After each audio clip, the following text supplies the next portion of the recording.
Covid की इस वैश्विक महामारी के चलते जो कोविड पॉजिटिव पेशेंट हमारे यहाँ पर मंडी जिला में आ रहे हैं, उनकी संख्या में पिछले एक हफ्ते से काफ़ी बढ़ोतरी हुई है। और ये जो हमारे रोगी हैं, इनके लिए क्या ट्रीटमेंट दिया जाता है, क्या ट्रीटमेंट प्रोटोकॉल्स हैं, उसके बारे में मैं थोड़ा सा बताना चाहूँगा।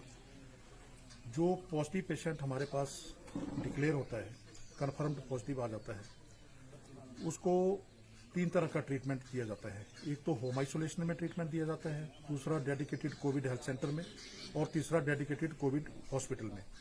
हमारे मंडी जिला में dedicated covid hospital Shri Lal Bahadur Shastri medical college Nerchowk में स्थित है, और 3 हमारे पास डेडिकेटेड कोविड हेल्थ सेंटर्स हैं, जो DBMB hospital Sundernagar, civil hospital Sundernagar और सिविल हॉस्पिटल रत्ती में है।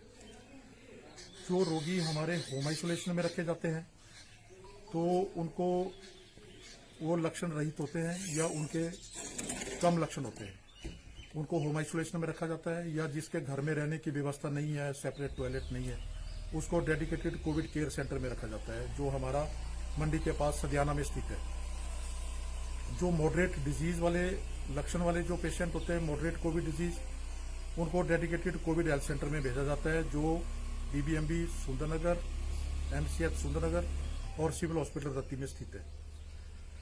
जो रोगी सीवियर कोविड डिजीज वाले हैं, जिनकी सैचुरेशन 90% से कम हो जाती है, उनको डेडिकेटेड कोविड हॉस्पिटल नेरचौक में भेजा जाता है। जिन रोगियों को हम होम आइसोलेशन में रखते हैं, उनको एक होम आइसोलेशन ड्रग किट दी जाती है, जिसमें कि 5 तरह की दवाइयां होती हैं।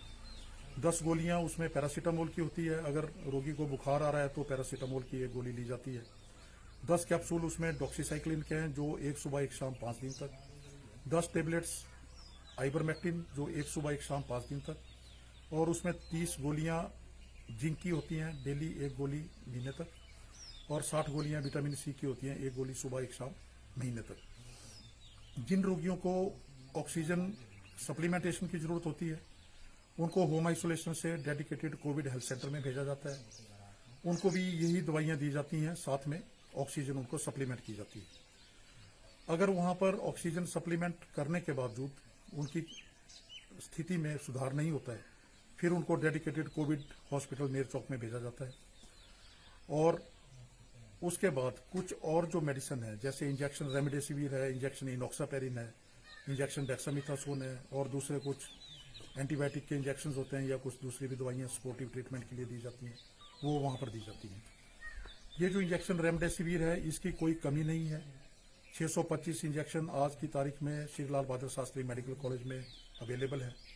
400 इंजेक्शन CMO के स्टोर में अवेलेबल हैं, जिनमें से कि कुछ DBMB सुंदरनगर, MCH सुंदरनगर और रत्ती को दिए जा चुके हैं, और कुछ अभी भी हमारे पास उपलब्ध हैं।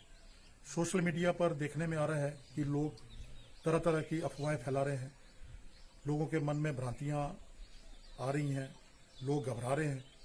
किसी भी तरह की दवाइयों की हमारे पास कोई कमी नहीं है। इंजेक्शन रेमडेसिविर पर्याप्त मात्रा में उपलब्ध है, हर तरह की दवाइयां पर्याप्त मात्रा में उपलब्ध हैं।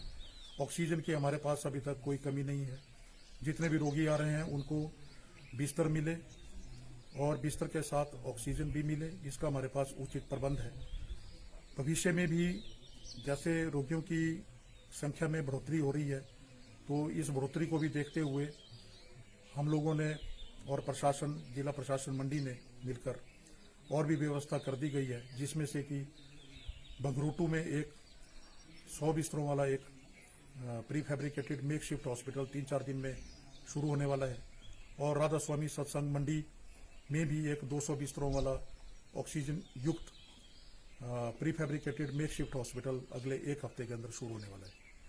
तो मैं अपनी प्रबुद्ध जनता से ये निवेदन करना चाहता हूँ कि सोशल मीडिया पर इलाज से संबंधित और दवाइयों की कमी से संबंधित किसी भी तरह की अफवाह या भ्रांति फैलाने से बचे।